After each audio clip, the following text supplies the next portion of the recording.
Bonjour à tout le monde. Je vais me présenter vraiment très rapidement, puis entrer directement dans le vif du sujet. Je travaille depuis longtemps sur la formation professionnelle et l'enseignement professionnel. J'appartiens, comme on dit, à un courant qui s'appelle la didactique professionnelle. Et pour la définir, souvent, je dis, au fond, on s'intéresse à comment on apprend au travail et par le travail, et comment on apprend en formation et par la formation, et de temps en temps, comment on apprend par la combinaison du travail et de la formation. Donc ça a à voir avec le sujet du colloque aujourd'hui.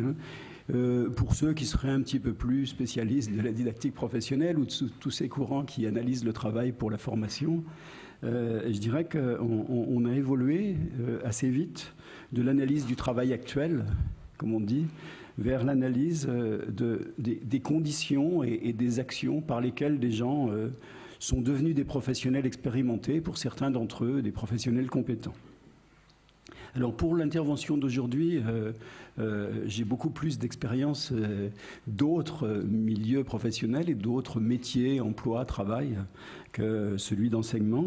Et je m'appuierai donc à la fois sur des travaux faits sur la validation des acquis de l'expérience qui nous ont appris beaucoup sur comment des gens deviennent ou pas des professionnels expérimentés, sur des chantiers de recherche dans différents mondes professionnels. Et puis, à la demande, il m'a expressément demandé, Lucria, de dire quand même des choses sur l'enseignement, les établissements. Et ça fait surtout à partir de deux chantiers, l'un qui est très long, ça fait 3 ans que je passe du temps dans un établissement d'enseignement agricole qui accueille des 4e, 3e agricoles, c'est-à-dire les élèves dont les collèges ne veulent plus. Et également, j'ai travaillé sur les difficultés scolaires, mais pas sur les difficultés scolaires au niveau scolaire, je dirais, mais en formation professionnelle, ce qui est assez terrifiant quand on repère les élèves à l'entrée de seconde professionnelle ou de CAP, par exemple. Je dirais, on a le magnifique observatoire de l'échec scolaire.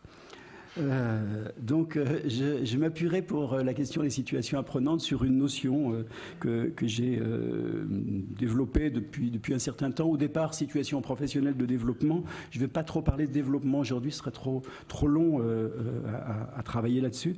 Et que j'utilise aujourd'hui comme la notion de situation potentielle d'apprentissage, mais plus encore la notion de potentiel d'apprentissage des situations, qui me paraît un concept opératif. Parce que identifier le potentiel d'apprentissage ou de non-apprentissage d'une situation ou de situations au pluriel, identifier comment ce potentiel d'apprentissage pourrait être augmenté, soit par les modifications organisationnelles ou par un complément de formation, me paraît de cette façon-là un concept opératif qui, d'après ce que j'ai entendu, pourrait convenir aux réflexions sur la journée. Donc je vais m'orienter sur le comment et pourquoi on apprend au travail. Donc je pars bien des situations de travail avec l'idée qu'on apprend à certains moments dans des situations de travail et par un parcours professionnel. J'insiste tout de suite et j'y reviendrai qu'on peut aussi ne rien apprendre, voire désapprendre. Et pour poser en dernière partie de l'intervention les questions de qu'est-ce que la formation peut venir faire là-dedans, comment elle peut agir avec ce qui se passe en milieu professionnel. Alors, je vais partir d'un cas. Et dès que je pars du cas, je suis dans mon exposé. C'est purement illustratif, évidemment. Un cas d'une recherche en cours sur les très petites entreprises et le travail des dirigeants de très petites entreprises. Donc on a un petit garage, 2 salariés, en fait un salarié et un apprenti. Et le chef d'entreprise a comme organisateur de son activité, et des tas de signes nous montrent que c'est sérieux, la qualité et la fidélisation. Et dès lors qu'une voiture entre dans son garage avec une panne complexe, c'est lui qui fait le travail pour s'assurer de la qualité de la prestation et de la fidélisation. Et voilà une situation professionnelle qui est non apprenante pour le salarié ou l'apprenti. Pour 2 raisons, et il faut bien se mettre dans le milieu de l'automobile. Premièrement, si un professionnel n'a pas l'occasion d'exercer ses compétences, de mobiliser ses connaissances, ses capacités pour des tâches qui posent problème, qui amènent à penser, qui exigent à remobiliser ce qui est le complexe, à se poser des questions, etc., il va y avoir une perte de compétences. Puis deuxième facteur, c'est le facteur d'obsolescence, parce que dans l'automobile, vous le savez, il y a des évolutions technologiques relativement rapides. Et si pendant 2-3 ans, vous n'ouvrez pas une boîte de vitesse, si pendant 2 ou 3 ans, vous n'avez pas l'occasion de manipuler quelque chose qui a à voir avec le système électrique et électronique de la voiture, vos compétences anciennes deviennent obsolètes et vous avez donc désappris. Vous n'avez pas maintenu en état votre capital de compétences. Voilà un exemple de situation professionnelle non apprenante. C'est pas rare, hein. On pourrait se dire, si déjà nous transformions les situations de travail dans un pays, mais au monde, hein, ou dans un secteur professionnel, si nous transformions les situations de travail désapprenantes en situations de travail, disons déjà neutres, ou au moins en situations de travail un peu plus apprenantes, nous ferions des progrès considérables. Alors on voit là, c'est un choix de management, hein, avec un point aveugle, hein, qui est cette question-là chez le chef d'entreprise. Alors si on regarde d'autres garages, en revanche, hein, j'ai beaucoup travaillé avec l'automobile, ce qui est intéressant, dans d'autres garages, il y a des salariés. Et puis parfois, il y a un chef d'équipe qui répartit et distribue le travail pour que tous les salariés aient l'occasion de rencontrer des pannes complexes et de rencontrer des modèles nouveaux de voitures dans lesquels il y a nécessairement des tâches à réaliser pour lesquelles les routines, les habitudes, les manières d'agir ordinaires et routinières ne suffisent pas et obligent donc à passer à un niveau supérieur de raisonnement, de pensée, et j'y reviendrai tout à l'heure, comme le dit John Dewey, qui oblige à une parenthèse intellective dans une continuité non intellective. Deuxièmement, il y a une coutume dans les garages, c'est d'appeler quelqu'un quand on a besoin d'aide. Mais il y a une deuxième coutume qui est aussi très intéressante, c'est que quand il y a une jolie panne, ou un nouveau modèle et un nouveau système technique, on appelle les autres pour leur montrer, et on appelle par exemple évidemment l'apprenti ou le stagiaire Bac Pro ou BTS pour lui montrer la belle panne qui est là. Ça c'est assez intéressant, hein, par rapport à ces choses. Et puis il y a fréquemment chez les grands constructeurs automobiles des journées de présentation des nouvelles voitures où quelqu'un présente le système technique et selon la politique de l'entreprise ou de la concession ou de la petite entreprise, les gens peuvent participer à cette journée où ils découvrent avec avidité les nouveaux modèles, parce que ce soit des électriciens ou des mécanos, des carrossiers, ils aiment quand même les voitures, et tout ça, ça les intéresse, ce qui peut créer dans certains garages un potentiel assez élevé. Alors, si j'ai déjà énoncé un certain nombre de facteurs, hein, en énonçant ces quelques points, hein, de facteurs d'apprentissage. Alors, c'est vrai que les sorties et entrées permanentes ne sont pas un facteur potentiel d'apprentissage, c'est évident. Alors, si maintenant on regarde du côté du travail enseignant, simplement on regarde des garages que je viens d'énoncer. Ne me dites pas, c'est pas le même genre de métier et tout, évidemment, c'est pas la même chose. On a décrit quelques conditions qui sont des opportunités d'apprentissage, hein, quelques-unes, hein, vous avez entendu. Au fond, dans un atelier automobile, il y a une grande variabilité des tâches, il y a un grand nombre de modèles, il y a de la complexité, et puis on peut organiser la rencontre des gens avec la complexité, avec la variabilité. Dans l'automobile, on peut accéder aux résultats de son action. Parce que quand on répare une voiture, premièrement, on est tenu de l'essayer et on voit si ça fonctionne ou pas. Et puis si jamais ça ne fonctionne pas, le client il revient vite pour dire que ça ne convient pas. Ce qui est évidemment l'inverse des situations d'enseignement où on a des fois accès à une partie des résultats de notre action, hein, des effets de notre action, mais pour une autre part, c'est à long terme, à moyen terme, et d'autres facteurs interviennent et ce n'est pas facile. On a des ressources, alors que finalement le travail d'enseignant c'est un travail solitaire. Là c'est un travail qui, sauf dans un tout petit garage, est un travail dans lequel les autres sont là et où on a l'habitude de parler, et quand on éprouve un problème, évidemment on appelle les autres, ce qui n'est vraiment pas le cas dans les situations d'enseignement, mais ça je vous apprends rien de particulier. Le matériau résiste et on est obligé d'aller au bout de son travail à un certain niveau. Ça, c'est un point important parce qu'on sait bien, alors je l'ai vu aussi pour la relation de service, quand on est en relation de service dans un garage, il y a bien un moment où le client finit par s'en aller. Donc même si la relation de service est catastrophique, je dirais, les gens finissent par partir. Mais c'est pareil, on fait une heure de classe, elle finit par s'arrêter, même si on n'a rien produit. Tandis que la réparation de la voiture elle-même, on peut le faire n'importe comment, mais le retour sur l'action est tellement puissant que d'une certaine façon, on est obligé d'aller au bout et donc de maintenir son état d'action à un registre assez élevé, et deuxièmement, de maintenir son capital de compétences à un registre aussi élevé de ce point de vue-là. Hein. Donc il y a des ressources pour partager les problèmes, j'ai déjà dit, hein. Et puis il y a l'usage de la parole et des interactions verbales, j'y reviendrai un petit peu dans les facteurs d'apprentissage, hein, qui nécessitent par exemple d'être obligé de verbaliser, d'être obligé d'expliquer, d'expliciter, d'argumenter, là aussi à un niveau qui va au-delà de la conversation.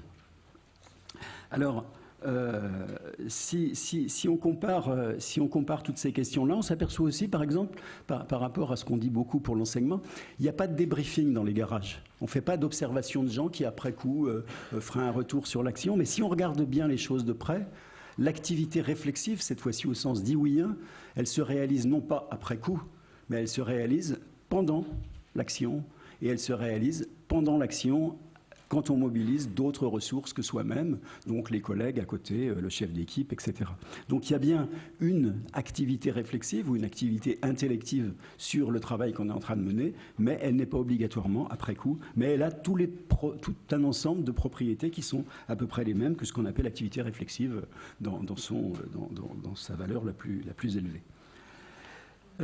Donc le professeur, lui, il est plutôt tout seul, c'est compliqué d'appeler ou de montrer ce qu'on fait, on n'a pas coutume à montrer ou à chercher à entrer sur le territoire des collègues, on a peu d'accès aux effets de notre action, hein, notamment en termes d'apprentissage, en termes de pilotage de la classe, à des fois on a des effets ultra rapides. Hein.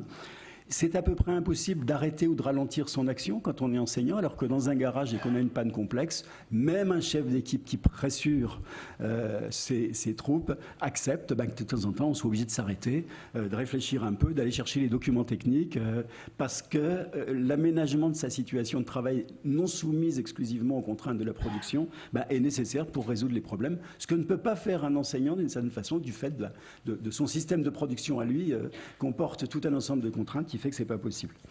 Ce qui amène les enseignants à devoir analyser leur action à distance, d'où l'importance sans doute de la réflexivité dans la littérature sur la formation des enseignants, mais ce qui facilite évidemment pas le travail d'intelligence immédiate sur son action avec l'ensemble des éléments qui participent à cette action. Donc, qu'est-ce que je tire de ces deux premiers exemples où il y a beaucoup de facteurs qui sont engagés, hein. Premièrement, ça nous amène à nous dire que il y a des conditions qui relèvent, je dirais, on va dire, de processus fondamentaux qui peuvent être réunis ou non dans un milieu professionnel. Et que si on veut traiter de la question des établissements, organisations, situations apprenantes, on a intérêt à s'intéresser de très près aux questions d'apprentissage et de comment des gens apprennent ou pas, et par quelle activité des gens apprennent ou pas. Et parfois, quand on lit la littérature sur ces questions, on a beaucoup de choses qui sont intéressantes sur organisation apprenante, qualifiante, etc. Je vous passe les termes internationaux. Mais finalement, une place insuffisante accordée au processus d'apprentissage, hein, pour aller vite. Et là, il y a vraiment un point de progression de notre part, hein, autant des chercheurs que des gens qui sont concernés par le soutien et l'accompagnement des établissements sur cette question-là. C'est pour ça que j'entre depuis tout à l'heure dans des questions d'apprentissage, hein, et de conditions et de processus d'apprentissage assez fondamentaux. On voit bien, par exemple, que si je reviens à mon exemple automobile, dans une entreprise dans laquelle des pannes complexes par nécessité productive vont survenir régulièrement, on a un effet d'entraînement. L'entraînement étant une partie, enfin vraiment un élément fondamental des processus d'apprentissage. C'est pas parce qu'on rencontre une fois un problème complexe et qu'on en est venu à bout qu'on a construit, je dirais, les manières d'agir et de penser qui vont permettre de s'en débrouiller par la suite. Tant qu'on n'a pas vécu d'une certaine façon deux fois la même expérience de travail, on ne peut pas dire qu'on est véritablement entré dans une situation d'apprentissage. L'intérêt de la rencontre permanente ou tout au moins régulière de situations suffisamment complexes ou de situations de réflexion sur les situations qu'on a à vivre permet d'être en permanence dans un état de réactivation et d'entretien des manières de penser, de se positionner et d'agir. Donc on voit bien là aussi que selon les milieux professionnels, on va avoir des opportunités ou pas d'avoir d'opportunités pour ça. Un aspect théorique un aspect théorique qui complète ce que je viens de dire. Hein. Bon, là, je ne vais pas entrer dans le détail. Hein. Probablement, comme le disent certains, les processus d'apprentissage, ça n'existe pas, au sens où on peut considérer que ce qu'on appelle processus d'apprentissage, c'est une succession et un enchaînement d'activités qui engendrent de l'apprentissage. Et toutes les activités ne se valent pas et n'ont pas la même qualité. On pourrait faire appel à des théories différentes, hein, et j'en parlerai peut-être un petit peu tout à l'heure, selon la progression de mon exposé. Je suis assez en désaccord avec un ensemble d'énoncés qui parcourent nos univers depuis certaines années. Par exemple, on apprend tout le temps du travail, on apprend toujours du travail, le travail est toujours apprenant, ou on construit toujours de l'expérience. Ben non. Vous avez vu depuis le début que je m'inscris en faux contre cela, que nos expériences produisent quelque chose sur nous et laissent certaines traces, probablement. Cela ne veut pas dire qu'on ait un apprentissage au sens où nos capacités, nos connaissances se seraient étendues, élargies, approfondies ou développées, et que nous serions plus, comme on dit, capables d'agir et de penser dans les situations ultérieures. Donc c'est un premier point hein, par rapport à des fois un peu une vulgate selon laquelle il suffit qu'on soit au travail et qu'on apprendrait. Non, hein, on a tout un ensemble de travaux qui montrent que ce n'est pas vrai. Alors deuxièmement, hein, si on entre... Alors peut-être rappeler au moins une référence moi, que j'apprécie beaucoup, c'est John Dewey quand il parle de deux types d'expériences. Hein, il dit avoir une expérience et il dit faire une expérience. Et je dirais on retrouve un petit peu ce que je disais tout à l'heure, à savoir que des expériences nous en avons tout au long de notre vie, mais elles restent souvent un petit peu inconscientes, peu marquantes, n'engendrent pas les conditions qui nous amèneraient à devoir, comme dit Dewey, entrer dans l'enquête et nous mettre à réfléchir, nous mettre à penser, nous mettre à analyser la situation, à tester des hypothèses, etc., à problématiser, comme disent certains, et comme dit Dewey d'ailleurs. Et que finalement, ces situations intellectives, ces situations formatives sont beaucoup plus rares qu'on pourrait l'imaginer, puisque nous nous contentons généralement d'appliquer des routines et de mobiliser des habitudes, ce qui est très très utile et ce qui nous suffit bien dans un certain nombre de conditions. Ce qui signifie que si nous faisions tous ensemble ici une sorte de diagnostic de situation de travail ou d'un groupe de situations professionnelles, nous apercevrions que certaines ont un potentiel d'apprentissage élevé, d'autres un potentiel d'apprentissage notable, d'autres un potentiel d'apprentissage nul. Grosso modo, on n'apprend pas grand-chose, mais ça permet quand même éventuellement de maintenir un peu en état nos capacités et nos connaissances. Et puis, il peut y avoir des potentiels d'apprentissage négatifs. Hein. Trois points, hein, j'en ai déjà dit tout à l'heure. Le potentiel d'apprentissage négatif, ça peut être par déperdition. Si on n'a pas l'occasion d'entraîner notre pensée et nos compétences, on les perd. Par obsolescence, c'est-à-dire on peut être très très compétent dans une situation avec par exemple du matériel, des conditions qui sont totalement obsolètes, mais si jamais on est pris de mobilité, là on est totalement en dehors du coup. Donc l'obsolescence compte. Hein. Et puis on peut réaliser des apprentissages dans une situation qui sont élevés mais qui ne servent absolument à rien pour les expériences ultérieures. On connaît ça en formation puisque beaucoup de formations apprennent des choses mais qui ne sont pas nécessairement mobilisées et utiles pour les situations de travail. Alors, ce qui signifie d'ailleurs qu'on pourra appliquer la notion de potentiel d'apprentissage aux situations de formation, mais j'en parlerai pas énormément aujourd'hui parce que c'est pas le sujet. Et comme me le disait quelqu'un il y a 2 jours, hein, faisons attention aux expertises locales. Jacques Leplat, par exemple, montre bien comment des professionnels expérimentés qui sont toujours dans la même situation, c'est-à-dire qui n'en changent pas pendant un certain nombre d'années, deviennent ce que certains appellent des fartidiotes. On m'a donné ce nom-là, ça vient de Marx, hein. C'est-à-dire qu'on est très très très très très expert pour quelque chose de très très très très local, mais évidemment dès lors qu'on en sort, on est perdu.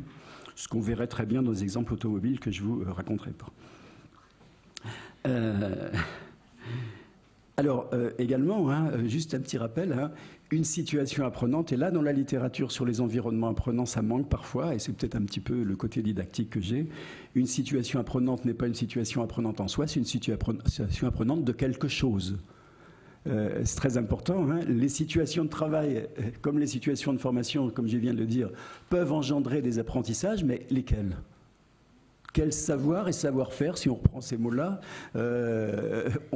ont été construits, développés par l'expérience dans telle situation de travail ou dans tel parcours de situation, au regard soit de finalités bien déterminées ou au moins de lignes de finalité. On ne peut pas toujours fixer a priori des objectifs précis vis-à-vis des conditions de travail, c'est-à-dire en se disant si on met en place tel type de conditions de travail ou si elles existent, ben, ça produira tel savoir-faire, etc. On pourra en faire un référentiel. Parfois, on a simplement des lignes d'objectifs. Par exemple, que des gens, par l'exercice de leur travail, continuent à pouvoir agir sur leurs conditions de travail pour les aménager et réaliser les objectifs professionnels qui leur sont fixés. Donc on peut avoir des lignes d'objectifs qui sont fixées, même si ce ne sont pas nécessairement des objectifs précis qui le sont. Donc, point important, si on se pose la question du potentiel d'apprentissage, c'est le potentiel d'apprentissage de quoi ? Et ça aussi, c'est une question de précaution importante.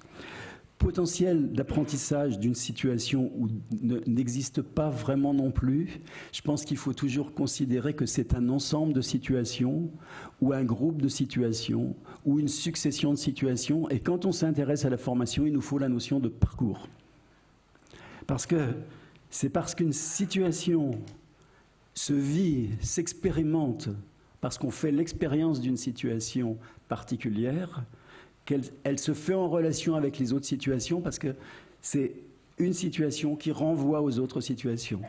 Si, par exemple, là on l'a un petit peu testé, si un professeur a l'occasion de se mettre à un moment donné de son parcours à la place des élèves, en suivant quelques cours de ses collègues et en n'observant pas tellement les collègues, mais en observant l'activité de ses élèves, la situation d'observation dans laquelle il se trouve en soi a un certain potentiel d'apprentissage, mais son véritable potentiel d'apprentissage n'existe qu'en relation avec les situations professionnelles d'enseignant qu'il est amené à vivre, puisque d'un seul coup, non seulement il accède au travail de son collègue enseignant, mais il accède aussi à l'activité des élèves, étudiants, etc., avec lesquels il est en relation quotidiennement. Donc la question de la mise en relation des différentes situations est fondamentale dans l'analyse des conditions d'apprentissage dans un milieu professionnel. Et on voit bien comment, si on reprend l'exemple du fart idiote, comment, malheureusement, dans beaucoup de situations de travail, on est tellement pris dans une seule ou dans une classe si restreinte que la relation avec d'autres situations n'est pas possible. Trois notions qui sont importantes à partir de là.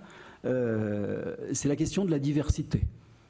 Comme dit Gérard Vergniaud, un professionnel peut être plus compétent qu'un autre si il a les capacités pour agir dans une situation, un type de situation et un autre type de situation de la même catégorie.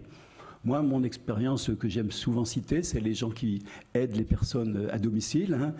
Si vous avez l'expérience et les compétences pour agir avec une personne âgée à domicile dans un logement bien équipé, par exemple avec une salle de bain où il y a assez de place pour deux, avec des endroits où les personnes âgées peuvent se tenir, un sol antidérapant, une cuisine un peu aménagée, est-ce que vous êtes pour autant compétent pour agir dans un logement où de toute façon il n'y a qu'une personne qui tient le coude dans le cabinet de toilette?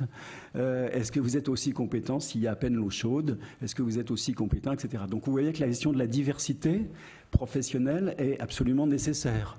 Si j'ai l'expérience de vivre la diversité des situations de la même classe, je vais évidemment pouvoir ouvrir mes représentations, ouvrir mes connaissances à différents éléments du milieu, pouvoir comparer les deux situations et construire des capacités pour agir dans les deux types de milieux. Mais ce n'est pas seulement des capacités pour agir dans les deux types de milieux, c'est que par le vécu et la rencontre des deux types d'expériences, ça démultiplie le potentiel d'apprentissage de la première ou de la seconde. Ça produit un effet, je dirais, plus psychologique. Je reprends des termes de Pierre Pastré, mais peut-être un petit peu autrement. Si on agit dans une situation A et qu'on fait l'expérience d'une situation B et d'une situation C, le fait que je fasse l'expérience de la situation B et C me permet d'établir des relations de détermination dans un processus de travail, par exemple. Hein. Une chose qui est très intéressante en ergonomie, c'est de penser les processus de travail.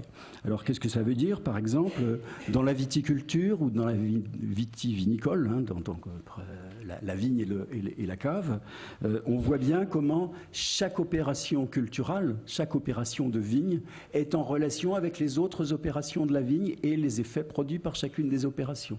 Mais chacune des opérations de la vigne a aussi rapport avec les opérations de la cave. Et les opérations de la vigne déterminent les opérations de la cave, mais de plus en plus les opérations de la cave déterminent les opérations de la vigne, parce que le commerce détermine les opérations de la cave pour les opérations de la vigne.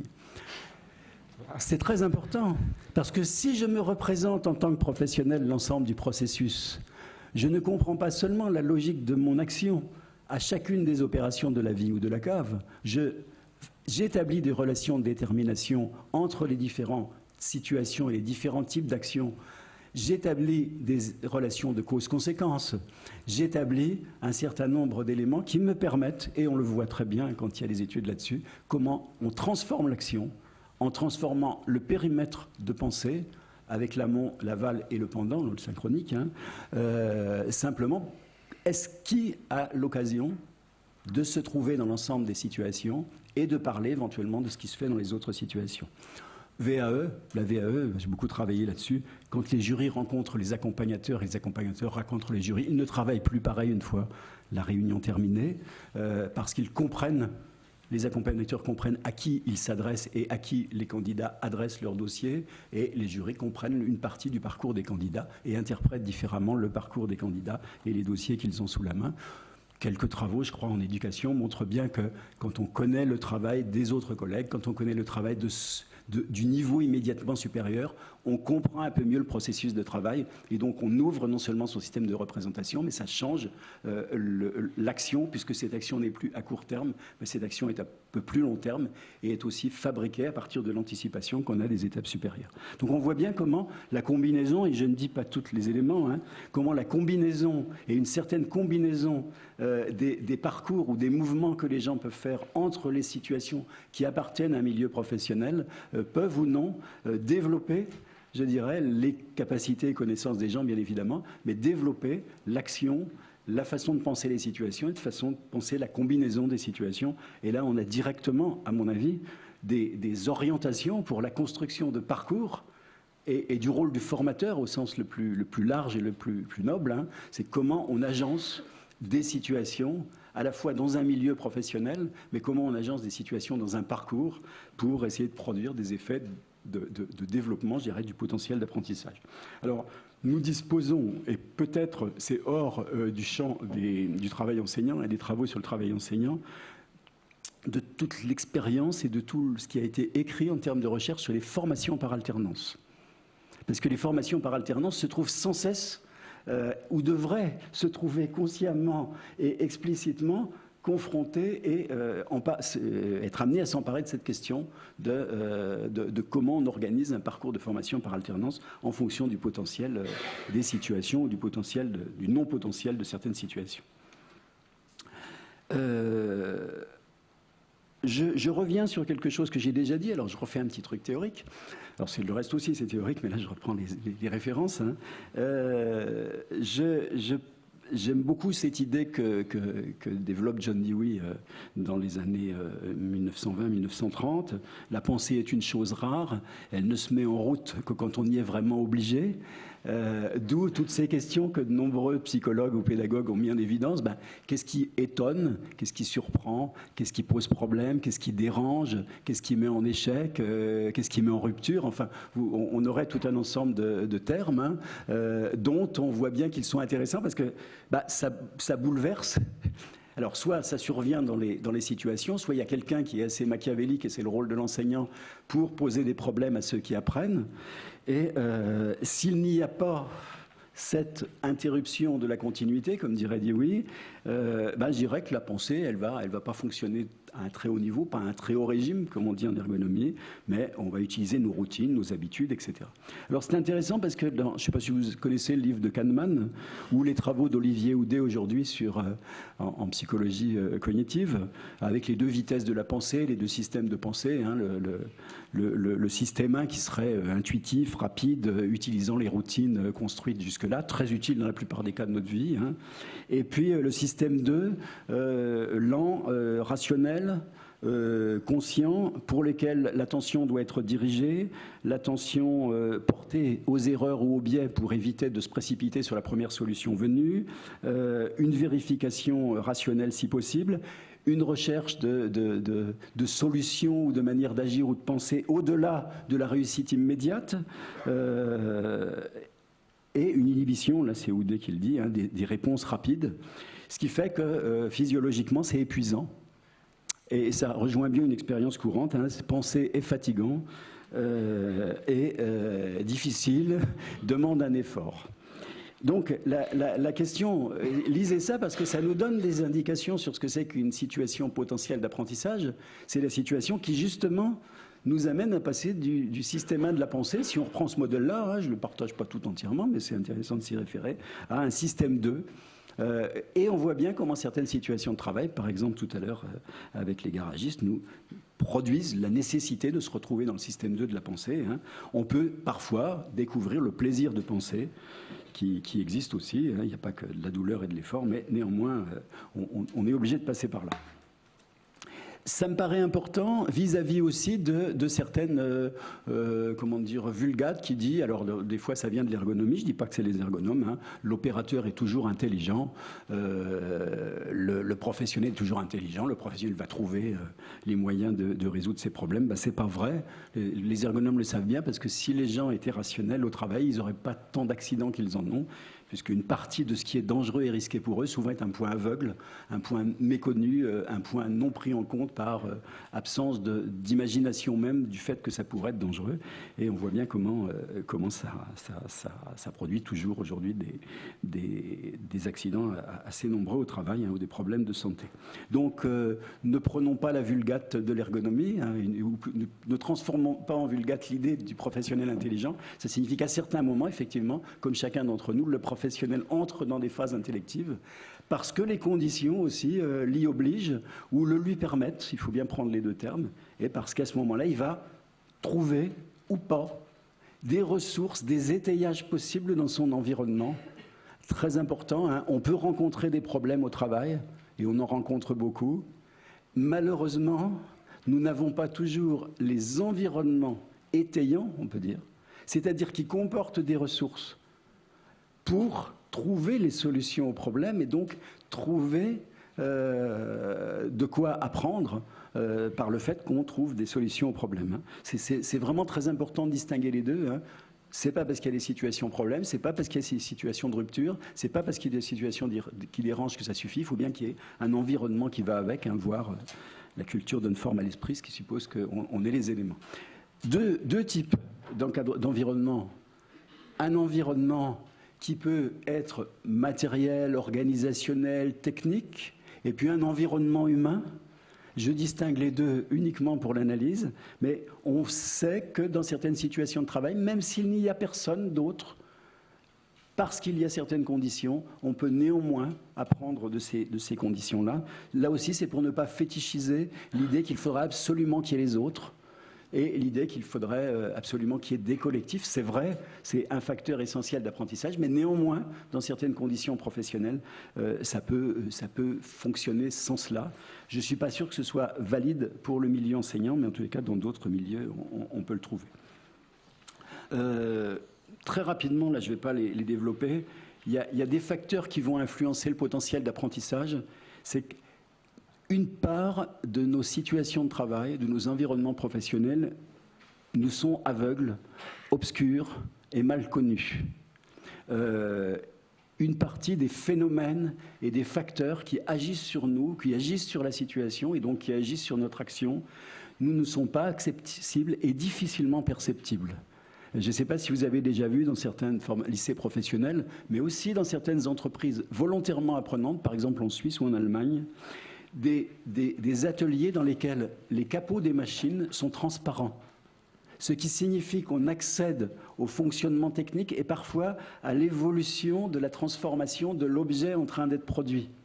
C'est pas grand-chose, mais ça traduit ce que c'est que l'accessibilité. C'est-à-dire qu'on a l'occasion, comme on dit, d'ouvrir le capot, c'est-à-dire d'avoir accès et de comprendre, de connaître, de découvrir, de connaître, peut-être de comprendre, en tous les cas d'entrer dans une compréhension des processus qui nous sont cachés dans l'organisation du travail et par l'organisation du travail. Non pas pour des raisons obscures de complot, mais tout simplement parce que personne n'a pensé au fait que le fait d'ouvrir les choses permettait de construire une meilleure représentation de ce qui se produit. Il y a énormément de points aveugles, ignorés, impensés dans notre milieu. Mon expérience relativement récente dans le milieu des enseignants dont je vous ai parlé tout à l'heure m'a montré que chaque fois que je suis allé dans cet établissement, j'ai été saisi par l'ignorance, les points aveugles, les impensés de l'équipe pédagogique avec lesquelles je me trouvais. J'ai tendance à m'excuser de dire des évidences. Et j'ai vu à quel point les collègues étaient intéressés par les évidences que de temps en temps je pouvais leur suggérer sur un ensemble de phénomènes qui constituaient leur environnement et l'objet de leur travail, notamment évidemment les élèves et leur activité. Et nous avons à découvrir des choses, énormément de boîtes noires, et je crois que ce qui est intéressant dans certaines entreprises ou certaines situations professionnelles, c'est comment il y a accès aux boîtes noires. Un garagiste, il peut bouger dans sa concession. Il va voir les gens des pièces détachées, il va voir les mécanos, il va voir le comptable, il va voir le chef et tout. Donc il change sans arrêt, il ouvre son espace de représentation et de connaissance. Dans quelle mesure on comprend ce qu'il y a avant, ce qu'il y a après, les autres, etc. On voit des choses importantes de ce point de vue-là. Deuxième élément que vous connaissez tous, mais qui mériterait, je dirais presque 10 numéros de revue sur la question, c'est ce qu'on appelle le changement de point de vue, le changement de perspective, le changement de position. J'ai beaucoup travaillé dans la relation de service et je partagerai presque la remarque d'Howard Becker, célèbre entre autres sociologue. Howard Becker dit à propos des relations de service, il dit les gens qui travaillent dans ces situations-là non seulement ne connaissent pas les personnes avec qui ils agissent, enfin les usagers, les patients, les clients, les élèves, mais ils en arrivent à les détester. Et il y a souvent une relation de haine de la part des professionnels. Alors, je pense qu'il faut prendre très au sérieux ce que dit Howard Becker. En tous les cas, moi je l'ai bien vu dans l'automobile. Hein. Vous détestez votre garagiste, les garagistes vous le rendent bien. Je veux dire, cognitivement, hein, c'est pas que ça va loin, hein, parce que ça organise l'activité. C'est-à-dire qu'ils ne mènent pas le dialogue de la même façon. Si ça, c'est un invariant. Hein. Tous les clients sont des voleurs, je l'ai toujours dit, j'aime beaucoup. C'est une proposition tenue pour vrai, partagée par énormément de gens de l'automobile. Alors vous allez me dire, tous les garagistes sont des voleurs. Voilà, c'est important. Donc, nous ne connaissons pas bien ceux avec qui et pour qui nous travaillons, et ça se vérifie tout le temps. Mon expérience là, avec les collègues de ce lycée agricole, montre que un des principaux avantages du projet dans lequel ils se sont lancés, c'est la découverte progressive de leurs élèves, ou la redécouverte. Et c'est pourquoi nous avions décidé très tôt, entre nous, de mettre les élèves sous observation, de mettre l'activité des élèves sous observation.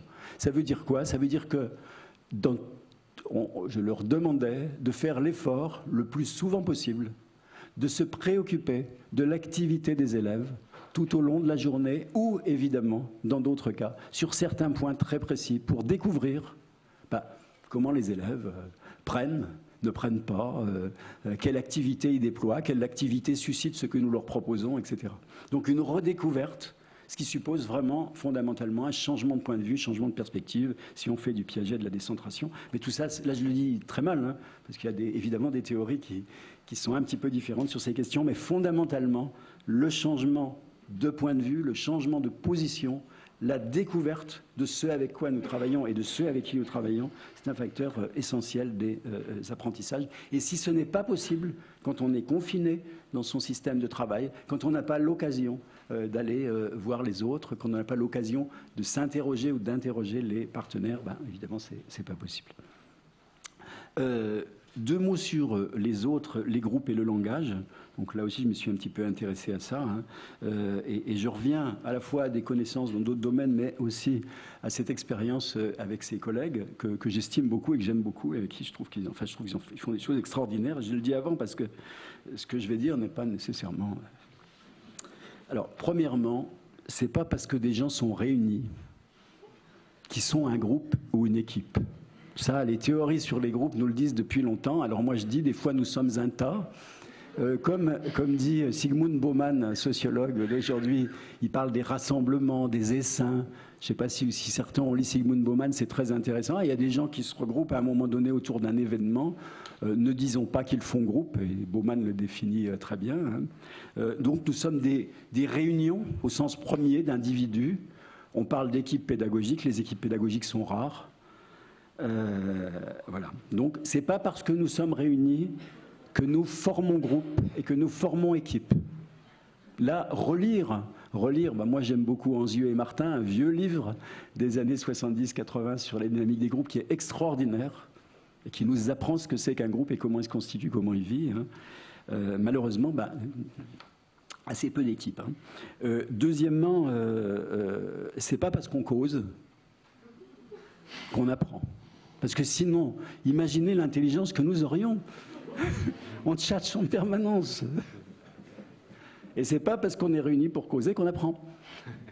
Donc le langage, enfin, la pensée se réalise sans doute dans le langage, de temps en temps. Mais de temps en temps, le langage ne mobilise guère de pensée. Donc voilà, on en revient quand même. J'ai dit ça aussi parce qu'on a quand même des vulgates. On dirait, on met les gens en réunion, on leur propose du travail en équipe et tout. J'ai travaillé avec des groupes de directeurs adjoints, parce qu'on a des directeurs adjoints de l'agriculture, qui ont analysé leurs propres réunions, et ils étaient effarés par ce qu'ils font pour décourager les gens d'y revenir. Et ce qu'ils font qui montre qu'une grande partie des réunions d'équipes pédagogiques, ce sont eux qui nous le disent et qui l'analysaient, sont des situations dans lesquelles toutes les caractéristiques que j'ai dit tout à l'heure ne sont pas présentes. C'est-à-dire, on fixe un objet mais on parle d'autre chose. Quand on parle quelque chose, on ne tient pas l'objet. On passe d'un sujet à un autre sans les poursuivre, ce que j'ai analysé avec les personnes avec qui je travaille. On dit ce qu'on est prêt à dire et les arguments spontanés, donc notamment quelque chose d'extrêmement fréquent, on se plaint. Et comme le disent rétrospectivement, et je sais que vous connaissez les enseignants du groupe avec qui j'ai travaillé, quand on se réunissait auparavant, on cassait les élèves. Maintenant, on parle d'eux et on parle du travail avec eux. Donc, et je ne condamne personne. Hein. Vous rencontrez les garagistes, ils cassent les clients. Les gars de la SNCF, ils cassent les voyageurs, enfin, etc. C'est spontané, c'est normal. Hein.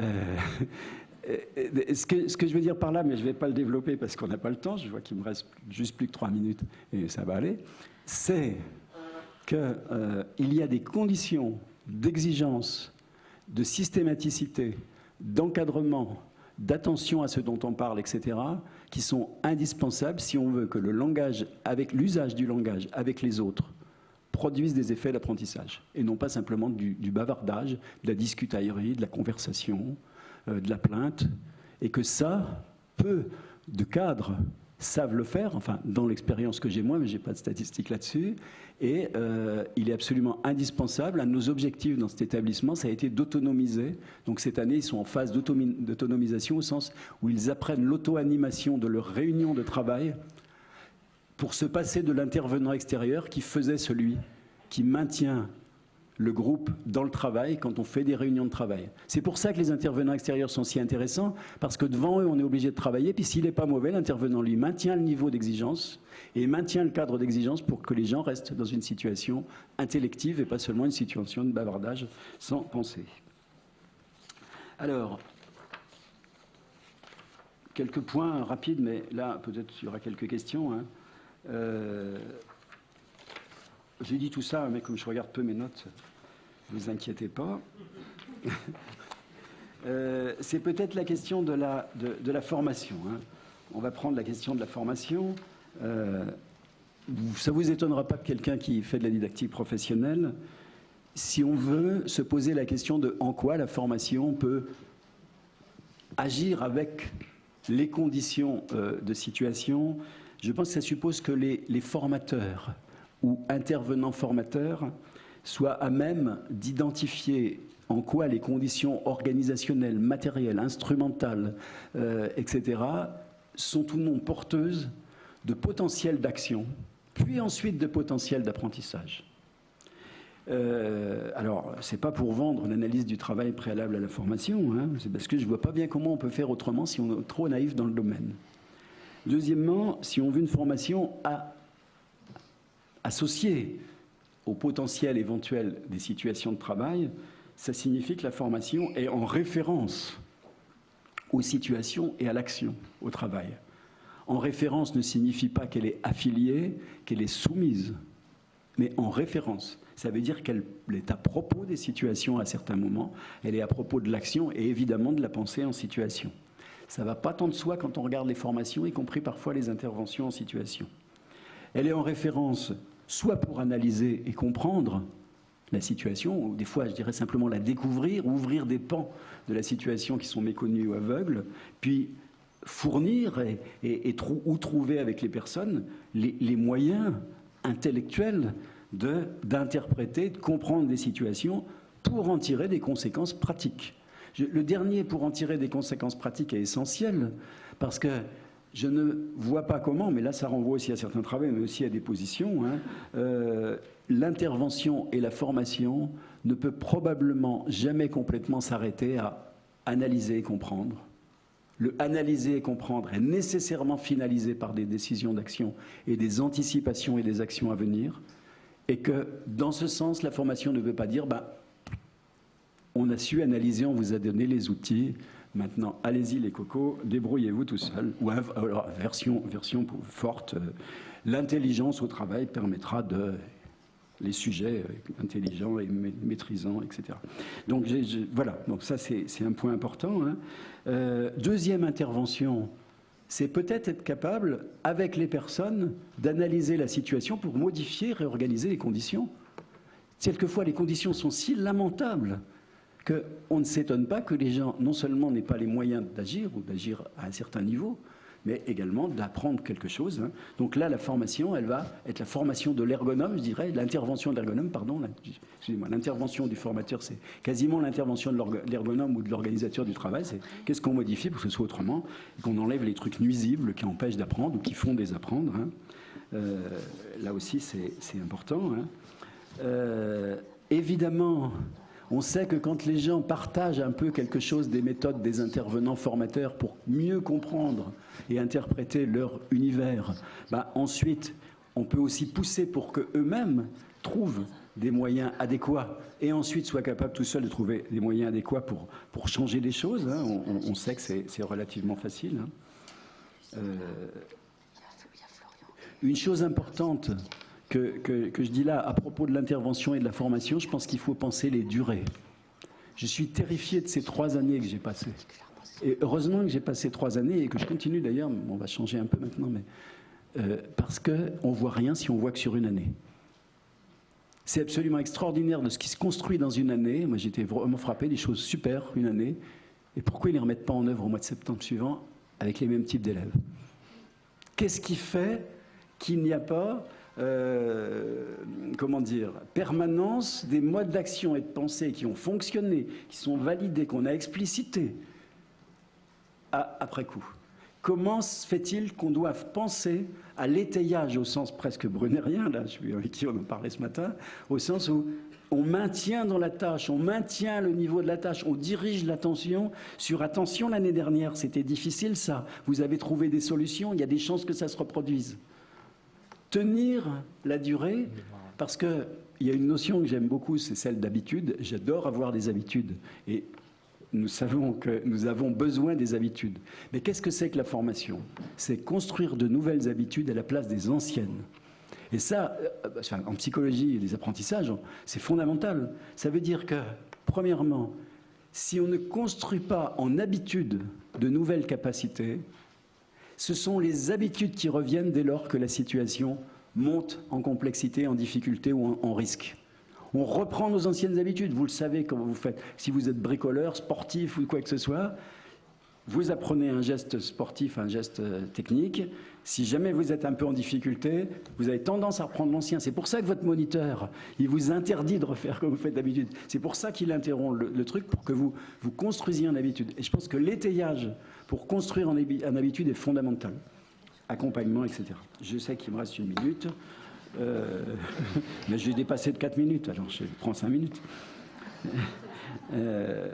Voilà, je vais terminer là-dessus, hein, sur la durée, la formation.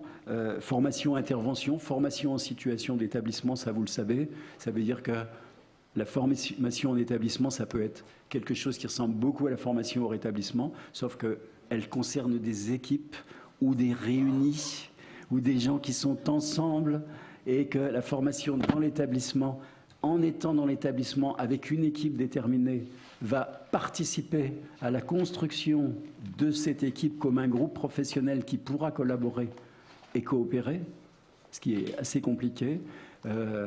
Et ça, c'est un avantage essentiel des formations dans les milieux de travail. Voilà quelques petites choses que j'ai passées, mais je m'arrête là. Merci beaucoup de votre attention. Merci.